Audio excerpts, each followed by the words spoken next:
Ok, então nós estamos na nossa tutoria, né? E vamos lá então. Nossa tutoria passou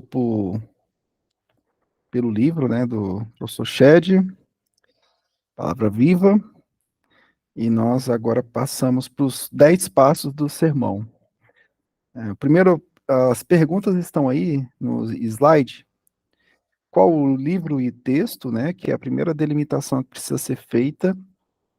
A segunda pergunta, a segunda questão é: fale sobre o gênero literário do livro, né? É um livro da lei?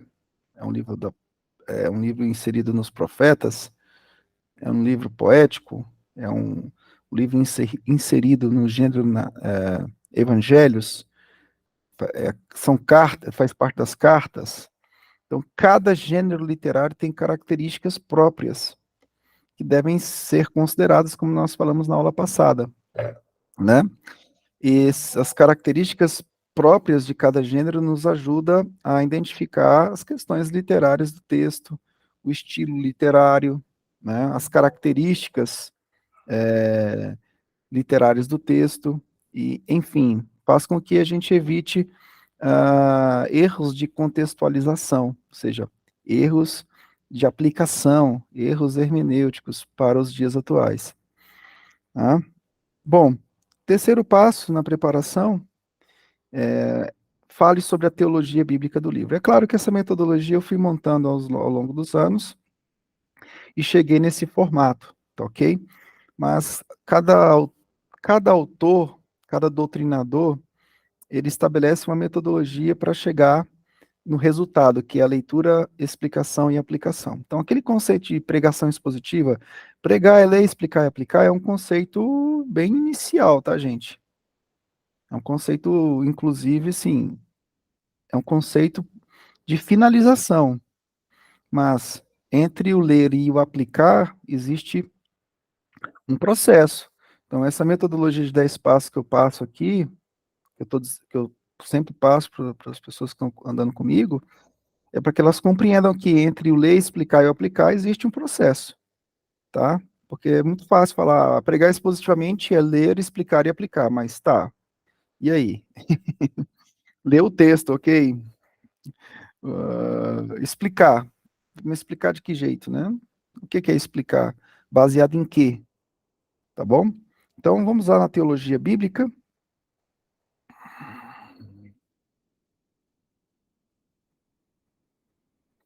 A teologia bíblica é importante porque ela conecta o livro à história da redenção.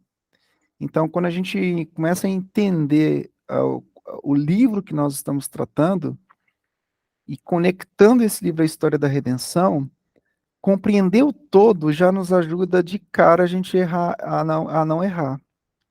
Porque qual o grande erro que as pessoas fazem? Elas pegam um texto isolado e, isolado da história da redenção, esse texto ele vai dizer muita coisa. Esse texto vai significar N coisas. Esse texto pode significar absurdamente inúmeras teorias ou teologias. Então, a teologia bíblica é um antídoto que nos impede de fazer do texto o que a gente bem quer. Então, a teologia bíblica diz respeito à conexão do livro à história da redenção, ou seja, ela estuda como toda a Bíblia progride, integra e culmina em Cristo Jesus, né? Vamos lá. Eu coloquei essa bibliografia aí, olha aí, acompanha aí. Brian Rosner, Jason Meyer, David Peterson, Jay Adams, e aí vai, tá bom? Gerhard Voss, é um texto mais denso. Vamos lá. Teologia bíblica, olha aí o slide 6. Parte importante de todo o processo de compreender o significado, ou seja, a exegese. A nossa luta, a partir de uma hermenêutica da reforma, é entender a intenção do autor do texto, ok?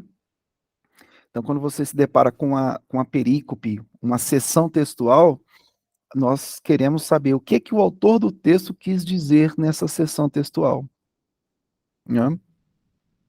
Então, a teologia bíblica faz parte desse entendimento. É uma parte importante de todo o processo de compreender o que o texto quer dizer, né? E ele vai trabalhar a totalidade das conexões da criação, queda, redenção e consumação ao texto que você está lendo. E, gente, é qualquer texto das Escrituras. Pegue essa dica aí de concurso aí, os concurseiros de plantão. É qualquer texto. A teologia bíblica é uma forma de interpretação, né, que honra a centralidade de Cristo Jesus. Gente, nós estávamos perdidos sob a ira de Deus, nascidos debaixo do primeiro Adão. O segundo Adão foi fundamental para que a gente não herdasse a ira de Deus. Então, por que um texto, qualquer texto, seja do Antigo ou do Novo Testamento, deveria ser pregado sem essa conexão? Não faz sentido que a justiça de Cristo não seja honrada na leitura e explicação e aplicação de qualquer texto, de Gênesis a Apocalipse, não importa, tá? Até aqui dúvidas?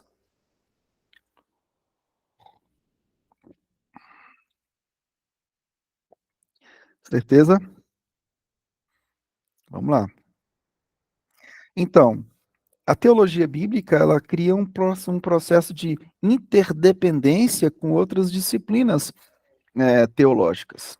Todas as disciplinas teológicas, elas precisam bater continência para a teologia bíblica, né? Seja a teologia sistemática, seja a, vamos lá, teologia prática, né? Qualquer ramo da teologia precisa entrar num processo de interdependência com a teologia bíblica, porque todas as demais disciplinas vão depender dessas conexões redentivas.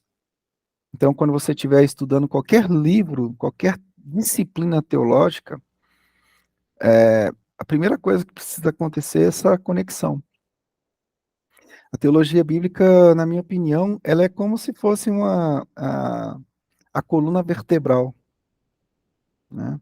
É tanto que a doutrina da justificação pela fé, ela estando firma, essa doutrina estando firmada na igreja local, ela mantém uma igreja de pé pelo poder do Espírito Santo.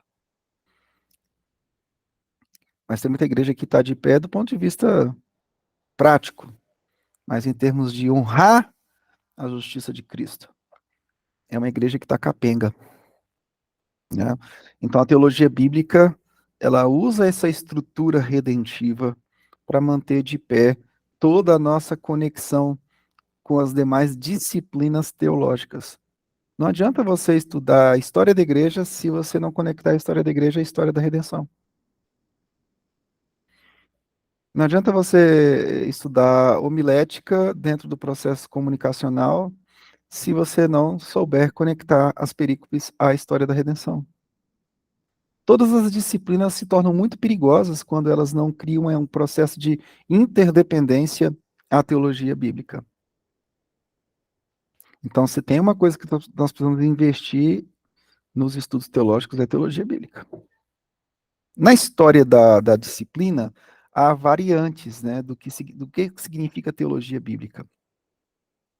Mas eu prefiro compreender teologia bíblica como esse processo hermenêutico de conexão do texto, do livro, ao todo, de modo que a redenção fique evidente. Tá ok? Dúvidas até aqui?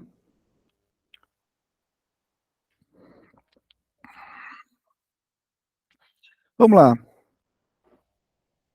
Qual a diferença de exegese, homilética e teologia bíblica? A exegese é propriamente dita a disciplina que vai buscar extrair o significado do texto. É um recurso da hermenêutica, né? A hermenêutica seria o modo para aplicar o texto. A exegese é um recurso para extrair o significado do texto. E a teologia bíblica é um recurso do processo exegético para que a gente conecte o texto à cosmovisão cristã. Né?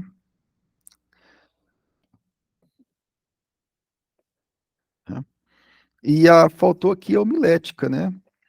Vamos lá. Não, homilética, não, desculpa, homilética são os recursos para facilitar a comunicação do texto. Então, a exegese, ela é uma disciplina que busca extrair o significado do texto. E para nós reformados, extrair o significado do texto é buscar a intenção do autor do texto. Diferentemente das hermenêuticas pós-modernas, que buscam saber o que o ouvinte deve buscar num texto para o seu bel prazer. A hermenêutica da reforma, ela busca a intenção autoral do texto, não a privilegiar a narrativa do ouvinte.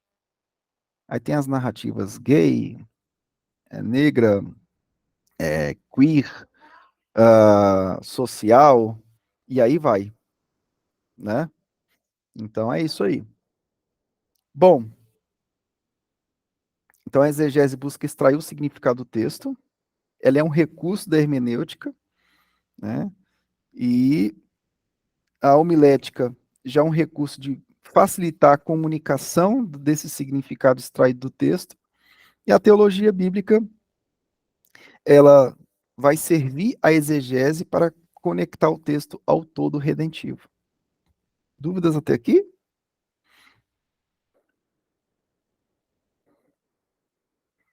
Se tiver dúvida, eu paro, que isso aqui é importante.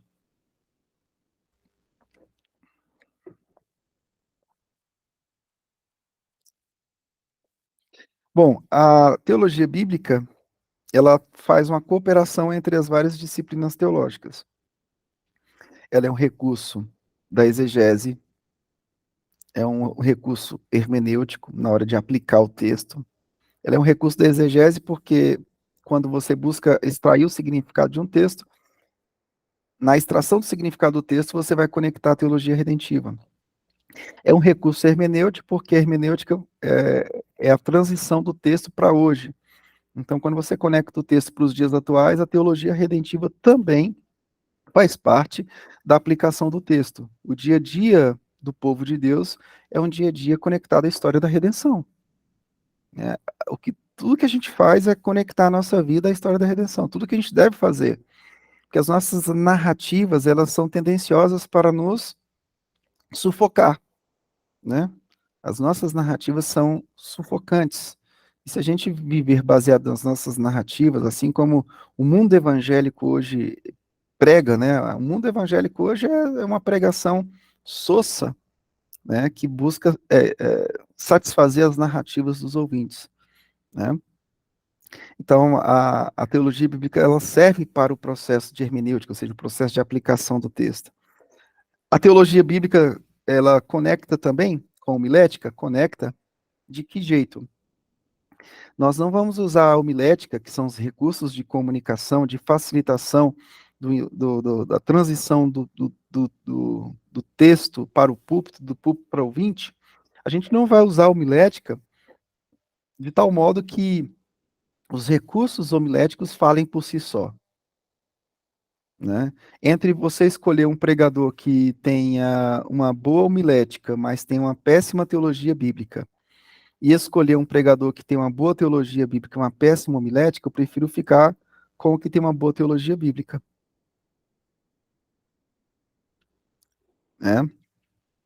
Agora, se a gente puder conectar a teologia bíblica ao processo comunicacional, ou seja, saber comunicar isso ao público, né, de modo claro, objetivo, trabalhando questões de dicção, trabalhando questões didáticas, trazendo clareza, fazendo a transição da sua labuta exegética para o povo, melhor ainda.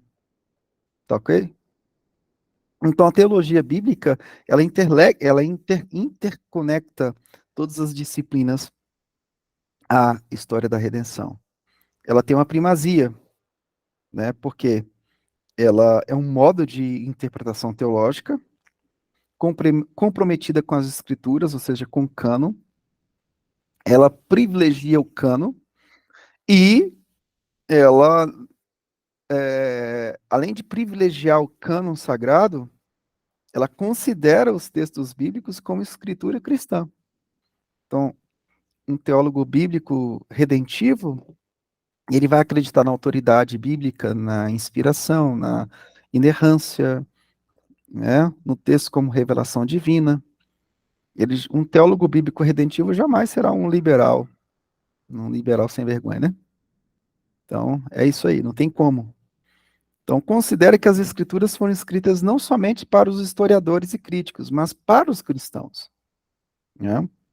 Ela molda a nossa vida, a nossa adoração e nosso serviço de acordo com as escrituras, sob a direção do Espírito Santo de Deus, né? Então, se existe alguma coisa muito interessante na teologia bíblica, na minha opinião, é essa questão de transpor o ouvinte de sua narrativa e fazer com que o ouvinte mergulhe numa narrativa superior à dele mesmo, né? Então, a nossa narrativa é de dor, de sofrimento, é de lembranças. Para muitos pode ser até de abuso, abuso em todos os sentidos, não sei.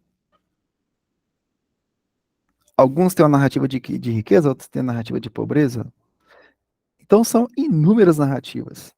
O que Cristo faz conosco, quando ele nos insere no reino de Deus por sua própria justiça, nos reaproxima do Pai, é nos entregar uma nova forma de viver.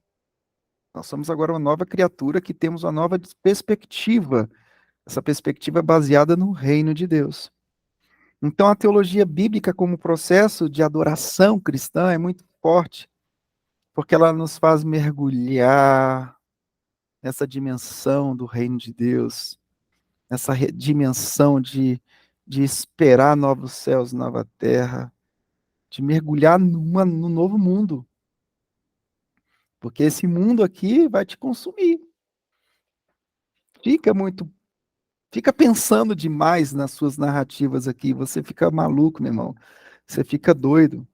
Então, o crente redimido, ele precisa ser inserido nessa narrativa maior, chamada também de metanarrativa, cosmovisão cristã, narrativa superior, reino de Deus, teologia bíblica, teologia redentiva.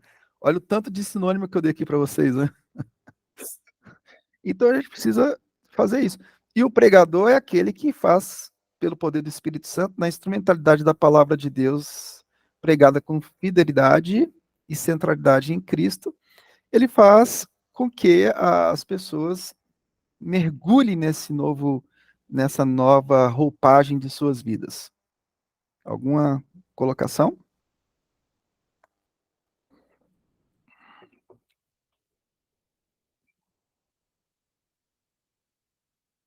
Glórias a Deus, né, irmão? Glórias a Deus. Pastor, tem uma observação, né? Essa Sim, pode questão, falar.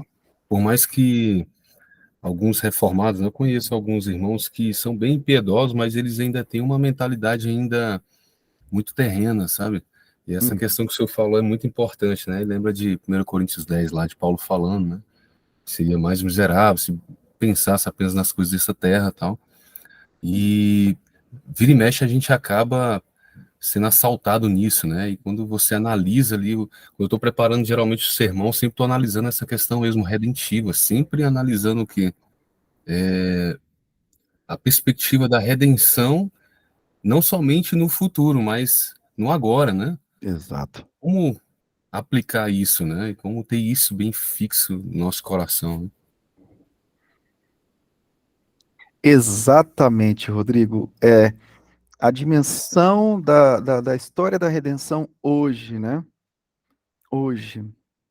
tem um autor que eu gosto muito dele, que é chamado, ele é Kevin Van Hooser, né? Tem várias obras publicadas na editora Vida Nova, e ele trabalha exatamente sobre o drama redentivo, né? Ah, ele vai falar exatamente sobre esse mergulho dramático na nossa nova história, né? E esse mergulho acontece hoje, né?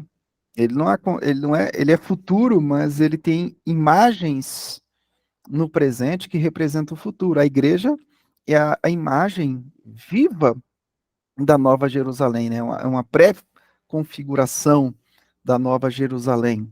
Então, viver como corpo de Cristo faz parte desse processo glorioso, né, de mergulho na nossa história, na nossa nova história.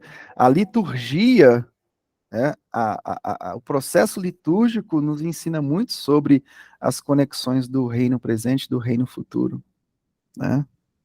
Se conectar diariamente aos meios de graça, leitura da palavra, oração, meditação, os meios privados de graça, os meios públicos de graça, que são a reunião coletiva, o culto público, o ouvir, participar da ceia, coisa e tal. Tudo isso são formas poderosas deixadas pelo nosso Deus para a gente conectar a nossa trajetória à história da redenção. A quem a teologia bíblica é endereçada? Ela diz respeito a um público de leitores que creem no testemunho apostólico da obra de Deus em Cristo Jesus, mesmo não tendo visto. Vamos abrir aí, 1 de Pedro 1,8. Alguém pode abrir, por favor, e ler?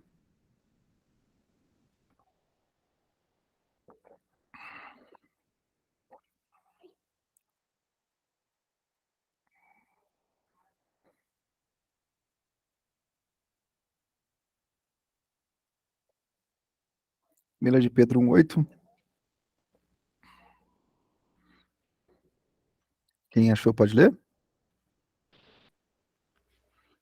1 de Pedro 1,8. A quem, não havendo visto, há mais, no qual, não vendo agora, mas crendo, exultais com alegria indizível e cheia de glória. Exato. Então, a teologia bíblica diz a respeito a um público de leitores que creem no testemunho apostólico da obra de Deus em Cristo, mesmo não o tendo visto. Somos nós. Né? Um povo convertido ouve textos que falaram não somente ao público original, mas como também ao público atual. Então, o que o texto fala, guardadas as devidas proporções de aplicação, de contexto que se aplica hoje, o público atual ouve também aquilo que o público original ouviu, né? Resolveu aí, tá, Aramis? A terceira coisa, a transformação em imagem de Cristo. Cristo cumpriu toda a exigência do Pai. E porque ele é a imagem perfeita de Deus, ele é a nossa redenção.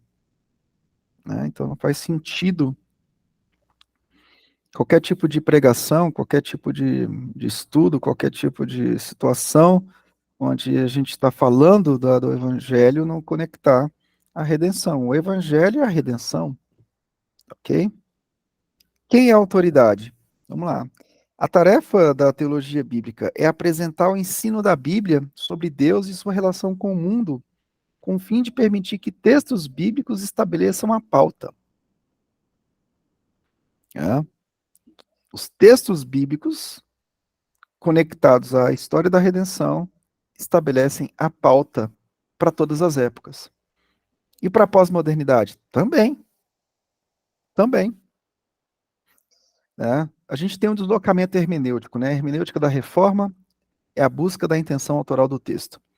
Depois você tem uma hermenêutica mais voltada para os métodos histórico-crítico, que o texto se torna o foco, mas desvencilhado de uma autoridade de acordo com a revelação divina, né? E a pós-modernidade, a autoridade está com o leitor. Então, hoje nós estamos vivendo um contexto pós-moderno onde o leitor tem força total para decidir o que o texto diz. São as teorias pós-modernas. E nós continuamos ficando com a intenção autoral do texto, que está lá na hermenêutica da Reforma, que remete às hermenêuticas intrabíblica, né? Aquilo que os escritores bíblicos entendiam acerca do tema da redenção, o entrelaçamento dos autores bíblicos acerca da história da redenção. Então, hoje nós precisamos definirmos, né? Por que a nossa igreja é uma igreja reformada? Porque ela busca um método de interpretação, de encontrar na intenção autoral do texto o significado do texto para as nossas vidas hoje. Então, uma igreja reformada ou um seminário reformado, ele tem um método de interpretação. O método de interpretação é a busca da intenção autoral do texto. Diferentemente daquilo, por exemplo, que o Jacques Derrida, aquele filósofo francês, propõe. O que o Jacques Derrida propõe? Ele propõe o método da desconstrução. Né? O método da desconstrução. Então, hoje, tudo se torna muito diluído, muito fluido, né? Na mão do leitor, do ouvinte, o texto se transforma naquilo que ele bem quiser. As pessoas hoje se consideram isso, né? Se veem dessa forma, se veem de outra forma, mas ninguém quer se ver como um leão, né? E ser jogado na jaula e ser devorado pelos leões, né? Dificilmente você vai ver alguém, o que você é? Não, eu sou um leão. Eu me vejo como leão. Ah, tá, você se vê como leão, beleza. Porque quem disse que o leão é somente aquele bicho que está ali, de quatro patas? Eu também sou um leão. Isso é a desconstrução pós-moderna, né? Então as pessoas pegam os textos e fazem com os textos o que elas bem entendem. Isso não é racional, né, irmãos? Não é irracional. O texto tem um significado. Há um significado no texto, né? É a tese do Kevin Van Hooser contra Jacques Derrida. Naquele livro, há um significado nesse texto, publicado pela Editora Vida, 2005. Um livro denso, livro de 550 páginas, mas um livro fenomenal para a gente entender esse processo aí da desconstrução pós-moderna. Tá ok? Então, a autoridade é a palavra de Deus, estabelece a pauta, beleza? Pastor, desculpa, qual o nome do livro mesmo? Há um significado o quê? Há um significado nesse texto? Beleza, valeu, obrigado. Gente, vão dedicando aí, tá? Eu estou construindo passo a passo do sermão. É uma forma mais densa de trabalhar o sermão? Eu acho que realmente seja uma forma bem mais densa de trabalhar o sermão. Eu já trabalhei isso aqui com o presbitério em várias circunstâncias, né? E sempre estou voltando a trabalhar, sempre vou voltar a trabalhar. E isso aqui é recorrente. Mas depois que você vai trabalhando nessa metodologia e vai se dedicando no passo a passo, meu irmão, você vai criando um arcabouço muito importante e que certamente vai te dando bagagem para honrar o Senhor no púlpito. Esse é o processo. Alguém deseja falar alguma coisa? Nos slides eu coloquei mais coisas, mas eu quero parar por aqui hoje. Tem uma aula 2 aí, Teologia Bíblica como pressuposto das demais disciplinas teológicas. Eu pincelei isso na primeira parte, mas eu coloquei mais slides aí para vocês darem uma olhada depois, tá bom? Vocês querem comentar alguma coisa?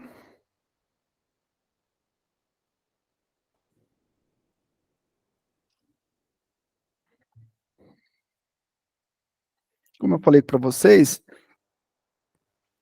aquela Bíblia de Estudo Cristo em toda a Escritura é uma ferramenta simples, clara, objetiva, que vai ajudar muito o povo de Deus fazer essas conexões redentivas, sabe? Então, eu gosto de entregar tudo, irmãos, eu não tenho segredo, sabe? Essa coisa de ficar retendo E essa Bíblia, ninguém está falando dela, né?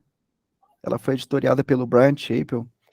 Eu não sei nem como é que a Central Gospel publicou, porque eles têm uma raiva de reformado, e a Bíblia foi editada por mais de 66 reformados. Né? Eu acho que passou batido lá pelo editor, o editor deve ter chegado, ó, essa Bíblia aqui tá dando sopa lá no mercado editorial americano, vamos traduzir. Traduziram. E a tradução, foi uma única tradutora que fez a tradução, e eu achei a tradução muito boa. Eu achei que ela foi fiel às doutrinas da graça. Não houve, alteração, porque ela é doutrina da graça do início ao fim. Né? Então, eu estou vendo a galera da igreja comprando essa Bíblia, eu estou muito feliz, né? Sempre estou vendo aí. O Lucas, por exemplo, ontem foi o aniversário dele, aí a esposa dele foi lá e comprou essa Bíblia, deu para ele e já botou lá na internet. Falei, irmão, é isso aí. Então é isso, irmãos. A gente não tem, a gente tem que passar para frente aquilo que a gente vai, sabe, aprendendo. Né? Então, essa Bíblia tem recursos bem interessantes para fazer isso. É claro que, como presbitério, a gente vai precisar de mais coisa. Eu vou exigir muito mais da equipe, né? Que a gente vai estar sempre treinando, sempre treinando. Sempre... Então, mas para começar, tá excelente. Sabe aquela leitura devocional que você está fazendo, às vezes está preparando alguma coisa, ali tem umas conexões mais rápidas, mas é claro que você vai precisar depois de. Eu vou dar uma dica, por exemplo, deixa eu pegar aqui uma dica.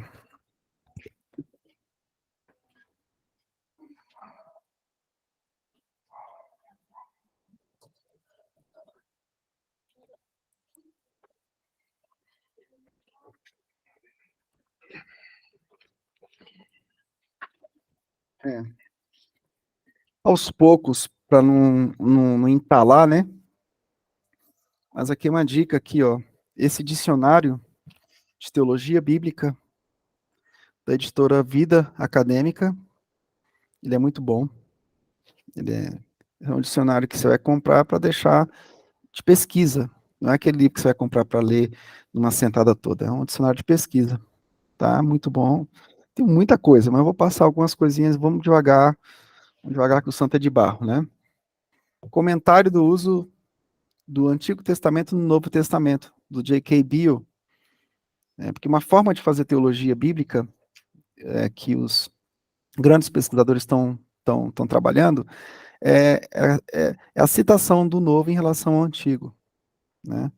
E aí você consegue fazer conexões redentivas de teologia bíblica muito interessantes, ok?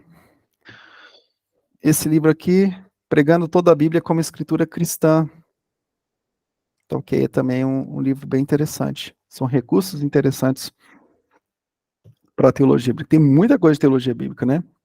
Eu resolvi trazer todos os meus livros de teologia bíblica aqui para casa, que eu reputo que esses livros são muito importantes. Mas é isso. Vamos indo. Então a gente já viu 3 etapas. Primeira etapa, qual o livro, o texto. Segunda etapa, o gênero, qual é o gênero literário. Terceira etapa, qual é a conexão de teologia bíblica. Tá ok? A próxima etapa, qual que é aí? A quarta etapa.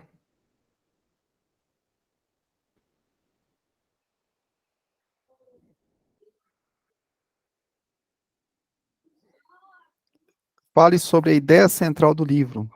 Né? Essa é semana que vem. Vamos devagarinho, tá? Eu creio que a gente tem um tempo aí hábil para